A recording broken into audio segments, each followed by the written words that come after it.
The thin line between man and beast. Late afternoon in Birmingham, Alabama, the faint sunlight streamed through the glass windows of Jefferson County Courthouse, casting pale golden streaks across the cold marble floor. The air inside wasn't just thick with humidity. It carried something heavier, something unspoken, an injustice that everyone could see, but no one dared to name. Marcus Tate, a 38-year-old black man, sat motionless on a bench outside the courtroom, his calloused hands clenched tightly together. He didn't look at anyone. He didn't acknowledge the footsteps echoing through the hallway. His eyes remained fixed on a distant point, as if holding himself together was the only thing keeping him from breaking apart. 1 week ago, his small world had been turned upside down. Rex, the dog he had raised for 8 years, had been brutally beaten by his white neighbor, Brian Calloway. It wasn't just an act of cruelty, it was a message, a wordless declaration meant for people like him. Marcus would never forget that moment. That evening, when he got home from work, Rex wasn't at the door to greet him like always. A sinking feeling crawled up Marcus's spine. He rushed to the backyard and froze when he saw him, lying limp on the ground, breathing faintly, a dark streak of blood staining his brown fur. Bruises covered Rex's body. One of his legs was bent at an unnatural angle, completely still. Marcus dropped to his knees, his trembling hand brushing against the blood-matted fur, his voice cracking. "Rex, what happened to you? Who did this?" But Marcus didn't need to ask. He already knew the answer. Brian Calloway, the white man living right next door, the man who hated Rex, the man who hated him, and the man who didn't bother to hide it. The first time they met, Brian hadn't hesitated to make his thoughts clear. "I've been living here for over 20 years. I don't like people like you coming in and changing the neighborhood." Marcus had ignored him. The veiled threats, the loaded stares, he let them all slide because all he wanted was peace. But Brian wasn't the type to let things go. 1 month ago, Brian had blocked Marcus's path right in front of his own house, his voice low and deliberate. "You think you have the same rights as me?" He didn't say it outright, but Marcus knew exactly what he meant. It wasn't just about a neighbor dispute. It wasn't just about a dog. It was about power, and Brian knew he had it, while Marcus did not. When Marcus called the police, they showed up, but they did nothing. They didn't cuff Brian. They didn't take a report. They just exchanged knowing looks before saying, "Just a misunderstanding between neighbors. We suggest you avoid unnecessary conflicts." Unnecessary? Marcus had thought. What about Rex? Were the bruises on his body a misunderstanding? The way he trembled under Marcus's touch, the way he struggled to stand but couldn't. Was that an accident? But Marcus knew this system wasn't built for him. Justice wouldn't come on its own. If he wanted it, he had to fight for it. And that was why he was here today, at Jefferson County Courthouse, sitting on this cold wooden bench, waiting for his case to be called. His hands tightened into fists, a quiet determination settling in his chest. He wouldn't let Brian get away with this. He wouldn't let Rex's suffering be for nothing. He would fight, even if he knew that inside that courtroom, justice might not be on his side. Even if the person holding the gavel was Judge Meredith Langford. The first glance today, Judge Kathleen Holloway would preside over the case. 24 years on the bench, she had built herself a fortress of absolute power, a place where justice was not always the deciding factor. Judge Holloway did not believe in the balance of law. She believed in her own authority. Everyone who had ever stepped into this courtroom knew one thing. Holloway did not rule based on the law. She ruled based on her own judgment. She never needed to raise her voice to assert dominance. A single glance over her silver-rimmed glasses, a single strike of her gavel, was enough to crush anyone who dared to challenge her. When a white defendant stood up, she would listen for hours, sometimes even nodding in agreement. But when it was the plaintiff's turn to speak, especially when the plaintiff was black, she wouldn't even lift her head. And today she would prove that again. When Jamal Carter stepped into the courtroom, Holloway cast him a glance, cold, indifferent, unreadable. Her fingers tapped lightly on the desk, slow and steady, as if she were merely waiting for this insignificant case to be over. She did not address him. No greeting, no acknowledgement. But when Ethan Wallace, the neighbor who had brutally beaten Jamal's dog, stood up, Holloway's demeanor changed instantly. She leaned slightly forward, her posture relaxed, her voice softened, as though she were speaking to a friend. "Mr. Wallace, you may proceed." Ethan stood up, arms crossed over his chest, a smirk tugging at the corner of his lips. He wasn't worried. He knew he didn't need to be. He had won before the trial had even begun. "I was just protecting my property, Your Honor." Ethan spoke slowly, deliberately emphasizing each word. "That dog kept running into my yard. I was just teaching it a lesson." No one in the courtroom moved. The jury members exchanged glances. The audience in the back row whispered among themselves.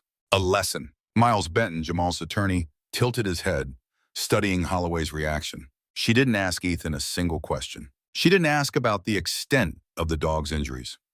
She didn't ask why he hadn't called the authorities. She didn't ask if he had considered any alternative action.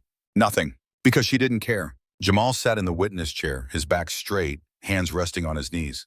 When Miles asked about Duke, his voice wavered slightly. "I've had Duke since he was a puppy. I don't have family. He's all I have." Holloway flipped through the pages of the case file, never once glancing up at Jamal. "Not interested." Jamal swallowed hard, forcing his voice to stay steady. "That day, I came home and found him lying there. He could barely breathe. One of his legs was broken, his fur covered in blood. I knew immediately who had done it." His gaze shifted toward Ethan. Ethan didn't react. He simply smirked, rolling his eyes as if the entire testimony was an inconvenience to him. Holloway removed her glasses slowly, pinching the bridge of her nose. She sighed, deep, long, tired. Then with a voice dripping with exhaustion, she muttered, "Mr. Carter, it was just a dog." Miles clenched his fists. "Just a dog? A dog beaten so badly it couldn't stand? A living creature tortured until it could barely breathe?" Jamal gritted his teeth, fingers digging into the edges of his chair. But Miles didn't hold back. He stood abruptly. He didn't speak immediately. He let the silence linger. Let everyone feel the injustice hanging in the air. Then he spoke, his voice calm, but each word cutting like a blade. "Your Honor, perhaps the defendant has forgotten that Alabama law considers animal cruelty a felony?" Holloway leaned back in her chair, arms folded, lips curling into something that almost resembled a smile, a smug, dismissive smirk. "Objection overruled." Miles raised an eyebrow. "Are you refusing to acknowledge state law, Your Honor?" The sound of the gavel cracked through the courtroom, sharp and final. "I've already said, Benton." She leaned forward, voice low and cold as steel. "If you continue with this pointless argument, I will hold you in contempt of court." The courtroom fell silent. Jury members exchanged glances. People in the audience murmured among themselves. They didn't like Miles. They didn't necessarily support Jamal Carter. But they saw what was happening, and they didn't like it. And Holloway didn't realize that she had just made the biggest mistake of this trial. She had made it too obvious whose side she was on. And soon her authority would no longer be able to protect her. Miles Benton took a deep breath. He wasn't in a hurry. He didn't need to be. His footsteps echoed on the cold marble floor of the courtroom. Steady, deliberate, carrying weight with every step. One by one, he took control of the space. Not with noise, but with absolute presence. He stopped in front of the witness stand, looking directly at Jamal Carter, his voice steady and measured. "Mr. Carter, how long have you had Duke?" Jamal lifted his gaze, but he didn't look at the jury nor at the spectators. He looked straight at Miles as if they were the only two people in the room. "Since he was a puppy," his voice cracked, a shaky breath. "I have no one else. He was my only family." Silence rippled through the courtroom. The jury was starting to see things differently. Some blinked. Others leaned slightly forward. They no longer saw this as just a case about a dog. They saw a man who had just lost the only family he had. Miles gave a small nod, his gaze never leaving Jamal. He let the silence linger just a little longer. Then he turned, slowly walking toward Ethan Wallace. The man still wore his indifferent mask, but Miles noticed the slight tension in his fingers, the unconscious clench of his hands. He stopped just a step away, his voice still calm, yet each word carved like a blade. "Mr. Wallace," he paused for a moment, then asked, "Did you ever report this dog to the police for trespassing?" Ethan shrugged, tilting his chin up slightly, his lips curling into a smug, unapologetic smirk. "Didn't need to."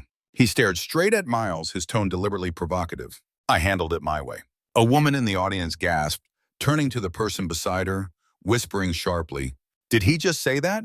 A man shook his head, leaning back in his seat, lips pressed into a tight line. Even the jury could no longer sit still. One member furrowed his brows, another leaned forward, fingers interlocked on the table. They had just heard something they could not ignore. Miles smiled, not a friendly smile, but the smile of a man who had just sprung a trap. He gave a slow nod, then delivered his words like a hammer striking iron. "So you just admitted to animal cruelty." The room held its breath. Ethan blinked, realizing what he had just said. He opened his mouth to speak, but it was too late. A sharp crack of the gavel rang through the courtroom. Enough! Kathleen Holloway's voice cut through the air like a blade, her eyes burning with unmasked fury. This is irrelevant. She slammed a stack of papers onto her desk as if trying to crush the entire argument beneath them. I am striking all further witness testimony from the record. The courtroom erupted. Miles turned slowly, locking eyes with Holloway. Silence! The gavel thundered like a gunshot, but this time no one obeyed. She slammed it down again. I will not allow a man like you to disgrace me in my own courtroom. She leaned forward, both hands braced against the desk, her voice dropping to a vicious growl. Who do you think you are, Benton? Miles didn't react. She clenched the gavel so tightly her knuckles turned white, her teeth grinding together. I can ruin your career. You know I can. I can make sure you never practice law again. I can have you jailed for contempt. Her voice rose into a scream. I am the law in this court. Bang! The courtroom doors swung open. The air was sliced apart, as if a sharp blade had just plunged straight into the heart of authority in this trial. 2 FBI agents marched in, their black suits crisp, their eyes cold as steel, each step heavy and deliberate, like the sound of a gavel striking down on marble. The entire courtroom froze. No one breathed. A moment ago, this place had still been the kingdom of Judge Kathleen Holloway, a kingdom where she was the sole ruler of fate. But now, that power was being ripped from her grasp in the most brutal way possible. One of the agents flashed his badge, his voice ringing through the room like a knife cutting away the last remnants of Holloway's control. Judge Kathleen Holloway, you need to come with us immediately. A ripple of shock crashed through the room. Heads whipped toward Holloway, eyes wide with disbelief. A wave of murmurs erupted, spreading through the rows of seats. She's being arrested? Oh my God, is this really happening? Is she finally getting what she deserves? The jury exchanged whispers, leaning closer to one another, as if they couldn't believe what they were witnessing. A man in the front row leaned forward, eyes locked on Holloway, barely suppressing a smirk. A woman in the back row covered her mouth, her eyes glistening, not with sadness, but with relief. Holloway blinked rapidly, as if her brain couldn't process the words that had just been spoken. What? She shouted, her voice shrill with outrage. I am in the middle of a trial. This can wait. She slammed her gavel down. Bang, bang, bang. The sound cracked through the air like the desperate shriek of a trapped animal. But this time no one listened. Her power meant nothing now. The 2 FBI agents remained unfazed, their expressions unmoving, unshaken. One of them pulled a file from inside his jacket, unfolding it with a deliberate, steady motion, and read aloud. No, it cannot. We have a warrant for your arrest on charges of bribery, abuse of power, obstruction of justice, and violation of civil rights. The courtroom erupted. The whispers exploded into gasps, mutters, even quiet laughter. Jurors stared at each other, shaking their heads in disbelief. A man in the audience slammed his palm on the bench, nodding approvingly. Finally! Holloway's face drained of all color. Her lips quivered, but no sound came out. She blinked, rapidly, as if she could somehow wish this away. No, this is a mistake. I am a federal judge. You cannot do this to me. She braced her hands against her desk, her eyes darting wildly across the room, searching desperately for someone to speak up for her. No one did. Not a single person. Click! The sound of the handcuffs snapping shut echoed through the room, slicing through Holloway's last shred of defiance. The same hands that had once wielded the gavel to decide the fates of countless others were now shackled behind her back. She thrashed, but it was useless. You will regret this! This is not over! Her words were drowned out by the murmurs, the whispers, the quiet chuckles of satisfaction from the people watching.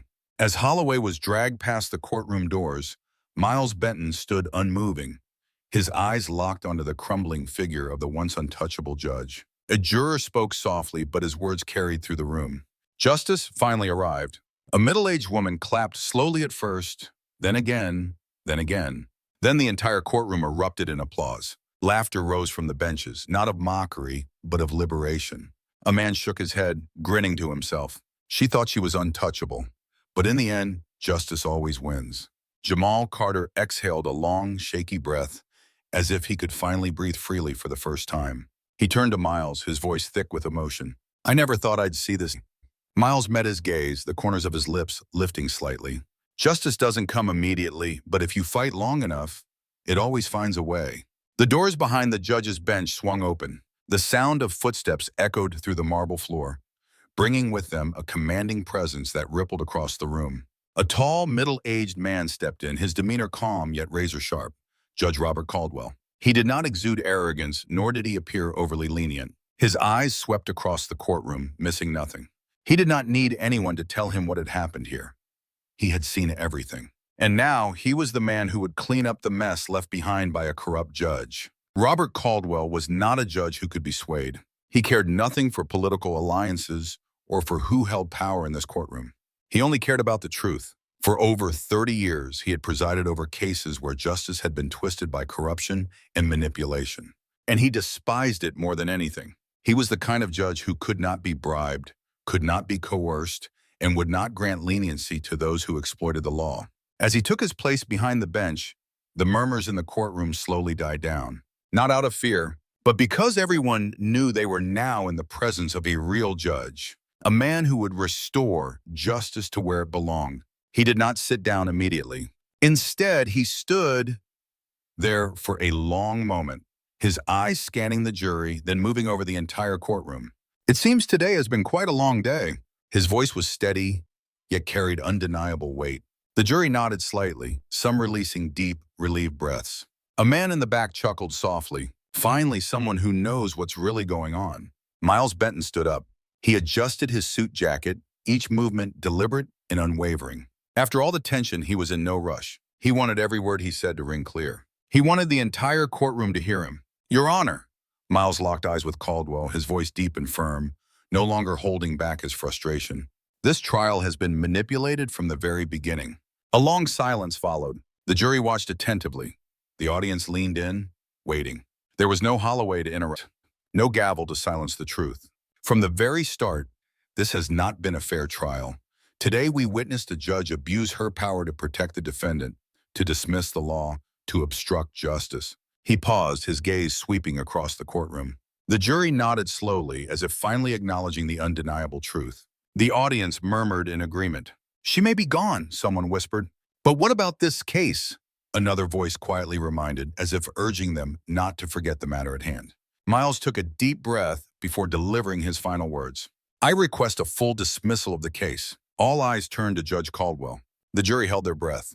Caldwell didn't need long to decide. He glanced at the documents in front of him, but everyone knew this decision did not require paperwork. He had seen everything, and he knew there was only one just verdict. He placed his hand on the desk and nodded immediately. "I agree." A wave of relief swept through the courtroom. There was no objection, no protest. Everyone knew this was the only rightful outcome. "The defendant is liable for damages to Mr. Carter." Marcus Carter let out a deep breath. He blinked rapidly, as if struggling to believe this was actually happening. Everything had been dragged out for so long. He had prepared himself for defeat, but this time he had won. He lowered his head, shoulders trembling slightly, tears shimmering in his eyes. He wasn't crying because he lost Duke. He cried because, for the first time in a long time, justice felt real. A hand rested gently on his shoulder. Miles stood beside him, nodding lightly. "Justice doesn't come immediately." His voice was quiet but firm. "But if we fight long enough, it will always find its way." Marcus nodded, and for the first time in weeks, he smiled. Duke was gone, but what mattered most was that justice had finally prevailed.